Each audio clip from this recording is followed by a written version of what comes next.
Maharashtra News, bringing you the latest updates.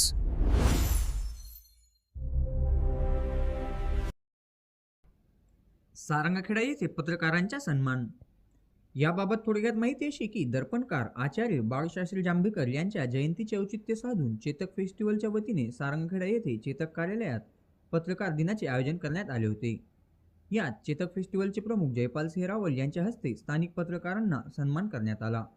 यावेळी सरपंच पृथ्वीराज सिंह रावल, दत्त मंदिर ट्रस्टचे संचालक शिरीष पाटील, एकनाथ गिरासे आदी उपस्थित होते.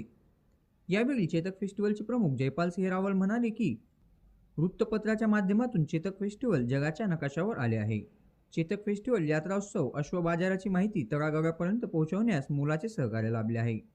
सर्व सन्मान्य व्यक्तींची वृत्तपत्र वाचल्याशिवाय दिवसाची सुरुवात होत नाही. यामुळे वृत्तपत्र हे जीवनाचे अविभाज्य घटक आहे. यावेळी रमेश पाटील, शरद सिरसाट, पुरुषोत्तम आकडे, गणेश कुवर, आकिब मनियार या पत्रकारांनी यात्रा उत्सवात उत्कृष्ट कामगिरी केल्याबद्दल गौरव करण्यात आला. या कार्यक्रमाचे सूत्रसंचालन पुरुषोत्तम आगळे यांनी केले. आमच्या महाराष्ट्र न्यूजसाठी आकिब मनियार, सारंगखेडा. आपल्या परिसरातील संपूर्ण बातम्या आपल्या मोबाईलवरती पाहण्यासाठी आमच्या महाराष्ट्र या यूट्यूब चॅनलला सबस्क्राईब करायला विसरू नका. Maharashtra News, bringing you the latest updates.